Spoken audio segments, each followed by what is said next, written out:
첫 번째 경기 몽펠리에 대 랭스 분석 시작해보겠습니다. 몽펠리에는 수비 위주의 5-4-1 포메이션을 바탕으로 밀집형 수비 블록을 형성하며 실점 최소화에 집중하고 있고, 하지만 줄리앙, 구갱, 사냥 등 수비 및 중원 자원들이 대거 이탈한 현재 커버 라인과 라인 간격 조율에서 명확한 허점을 드러내고 있고, 전방 은디아의 개인 역습 의존도는 높으나 중원 지원 타이밍이 늦고 전개 템포도 제한적이어서 공격의 입체성이 거의 없는 상태다. 랭스는 디아와라 감독이 이끄는 팀답게 선수비 후역습 전술의 완성도가 매우 높은 편이며, 특히 이토주냐와 나카무라가 측면에서 침투 타이밍과 볼음반 능력 모두를 겸비하고 있으며, 시바체우는 박스 안에서 결정적인 움직임을 통해 득점 마무리를 책임지고 있고, 수비 시에는 하프라인 아래에서 압박 없이 라인을 내리고 상대가 전진하면 그 틈을 활용해 역습 타이밍을 노리는 전술 구조가 효과적으로 작동 중이며, 몽펠리에처럼 전개 속도가 느리고 수비 간격이 무너지는 팀을 상대로는 특히 강한 면모를 보인다. 랭스는 선수비 후역습 구조 내에서 상대 전진을 유도, 빈 공간 침투 단순한 마무리라는 명확한 전술 흐름을 반복하고 있으며, 몽펠리에는 이를 방어할 커버 능력과 중원 템포가 현저히 부족한 상태고, 전술 완성도와 대응 효율 모두에서 랭스가 확실한 전술적 우위를 점하고 있다. 두 번째 경기 낭트 대 툴루즈 분석 시작해보겠습니다. 낭트는 수비 안정과 간격 조율을 바탕으로 한 5-3-2 포메이션을 유지하고 있으며, 하프라인 아래에서의 응집력 있는 수비와 전환 타이밍이 특징이며, 에브리는 제공권과 세트피스 위협을 책임지고 있으며, 레프난과 시모는 중원에서의 볼 배급과 빠른 역습 전개에 기여하고 있고, 비록 일부 수비 자원의 이탈이 있긴 하나 전체적인 조직력은 유지되고 있고, 홈에서의 압박 강도는 일정 수준 이상을 유지 중이다. 툴루즈는 현재 리그 5연패에 빠지며 극심한 부진에 허덕이고 있고, 맥켄지의 징계 결장, 슈미트와 니콜라이센의 부상으로 인해 센터백 조합이 흔들리고 있으며 빌드업 전개가 원활하게 이어지지 않는 흐름이며, 특히 2선 미드필드 라인과 수비 라인 사이 공간이 자주 멀어지며 상대 역습에 반복적으로 노출되고 있고, 수비 조직은 잦은 교체로 인해 커뮤니케이션이 무너졌고, 공격에서는 결정력 부족과 템포 붕괴가 이어지고 있다.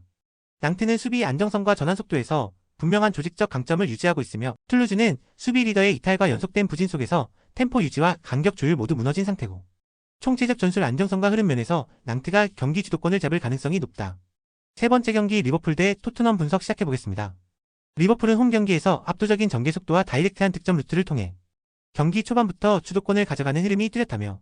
살라는 여전히 박스 안에서 가장 위협적인 피니셔이며, 디아즈와 각포 역시 1대1 돌파 및 역습 전환에서 높은 효율을 보여주고 있고, 중앙 미드필더들의 커버 범위가 넓고 전방 압박 이후 2차 볼 회수 능력이 좋아 토트넘과 같은 후방 빌드업 팀을 상대로 실전에서 강한 압박 우위를 기대할 수 있다. 토트넘은 현재 손흥민의 결장 가능성이 대두되며 전방에서의 파괴력에 직접적인 타격이 예상된다. 히샬리송과 클루세스키는 공격 전개에서 일정 역할을 수행하고 있으나 결정력과 찬스 창출력 모두 손흥민의 존재와 비교하면 무게감이 떨어진다. 드라구신 이탈로 인해 수비 밸런스도 흔들릴 수밖에 없는 구조이며, 리버풀의 강한 전방 압박에 대한 탈출 루트가 제한적인 상황이며, 특히 전방 압박을 견디지 못할 경우 볼 소유권을 쉽게 넘겨주며 실점으로 이어지는 위험이 크다. 리버풀은 경기 전체를 강하게 밀어붙이는 전개 방식과 박스 안에서의 피니시 효율까지 모두 정돈된 흐름을 유지하고 있고, 손흥민의 결장은 토트넘 공격의 방향성과 무게중심을 송두리째 흔드는 변수이며, 이 경기는 압도적 전개 밸런스를 갖춘 리버풀이 경기 주도권을 끝까지 틀어질 가능성이 매우 높다. 네 번째 경기 브레멘 대 장파울리 분석 시작해보겠습니다. 브레멘은 최근 4연승을 기록하며 완연한 상승세에 진입한 상태고, 3-5-2 포메이션 속에서 중앙 밀집과 측면 연계를 유기적으로 활용하며 둑시아버크가 박스 안에서 위치 선정 세컨볼 대응력에서 큰 강점을 드러내고 있고, 특히 바이저의 측면 전환과 박스 인근 접근이 활발해 침투 타이밍과 마무리 패턴이 안정적이며, 벨리코비치의 부상은 아쉽지만 수비 조율과 탈압박 전개는 유지되고 있다. 상파울리는 3-4-3 포메이션을 유지하지만 부상자 누적과 전술 완성도 저하로 최근 흐름이 매우 불안정한 상태고, 브루에르트와 어빈, 매치 등 핵심 자원의 동시 이탈은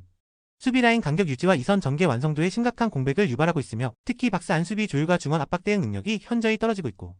시나니가 고립되고 길라보기의 움직임도 위협적이지 않다는 평가가 반복되는 상황이다.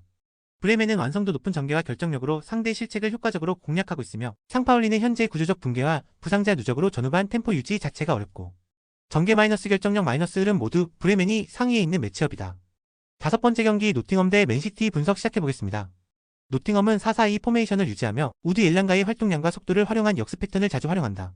하지만 중원에서의 볼 점유율 확보에는 다소 어려움을 겪고 있으며, 수비 시 간격 유지가 불안정한 흐름도 지속되고 있고, 특히 맨시티처럼 점유율과 공간 점유가 강한 팀을 상대로는 수비 블록이 무너지는 시간대가 점점 빨라지는 현상이 반복되고 있고, 엘랑가의 스피드는 날카롭지만 공수 전환의 주도권을 쥘 수 없는 전술 구조 속에서 위협적인 전개는 제한적일 수밖에 없다. 과르디올라 감독의 맨시티는 공이 위치한 지역을 중심으로 수적 우위를 만드는 전술을 바탕으로 최대한 많은 선수들이 볼 주변에 몰려들며 점유율을 극대화하는 운영을 펼치고 있고, 베르나르도 실바는 볼 간수와 탈압박에서 최고의 안정감을 보이고 있고, 더 브라이너는 오프 더 볼 움직임과 함께 킬패스를 통해 전방 기회를 꾸준히 창출하고 있고, 이번 경기에서도 맨시티는 공을 오래 소유하면서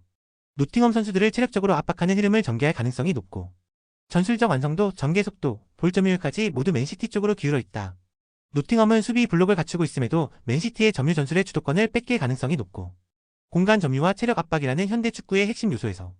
맨시티가 훨씬 더 완성도 높은 운영을 보여줄 수 있는 상황이며 이번 경기 역시 점유율과 체력적 압도에서 비롯된 흐름으로 홈팀 기준 패배 가능성이 강하게 예상된다. 여섯 번째 경기 유벤투스 대 AC 몬차 분석 시작해보겠습니다. 유벤투스는 일부 주전 자원의 이탈에도 불구하고 전방 삼각편대 구성과 이선 전개의 안정성을 기반으로 홈 경기에서의 경기력 흐름을 안정적으로 이어가고 있고 블라우비치는 박스 안 결정력과 헤더 경합에서 강점을 보이며 콜로무아니와 곤잘레스는 침투 타이밍과 연계 플레이가 매끄럽고 중원은 로카텔리와 파지올리 중심으로 수비 전환과 볼레수가 빠르고 라인 간격 유지가 탄탄한 만큼 상대가 점유율을 높이더라도 역습 시 치명적인 한 방을 만들어낼 수 있는 구조다. 몬차는 현재 4연패에 빠지며 팀 전체 밸런스가 무너진 상태다. 공격진의 결정력이 떨어지고 중원은 압박 시 빠르게 볼을 잃는 구조적인 약점을 반복 중이며 담브로시오와 이조 등 수비진의 부상 이탈로 인해 라인 간격이 불안정하고 상대 역습에 쉽게 뚫리는 장면이 자주 발생하고 있고 특히 최근 경기들에서 선실점 이후 전술 대응력이 부족하여 경기 흐름을 다시 가져오지 못하는 상황이 반복되고 있다. 유벤투스는 연패에 빠진 상대를 상대로 전술 밸런스, 결정력, 전개 조직력 모든 면에서 앞서 있는 상황이며 몬차는 연패 흐름과 수비 붕괴로 인해 경기 내내 어려운 운영이 불가피한 구도고 이번 경기는 전술적 완성도와 심리적 안정감에서 앞선 유벤투스의 승리가 유력하다.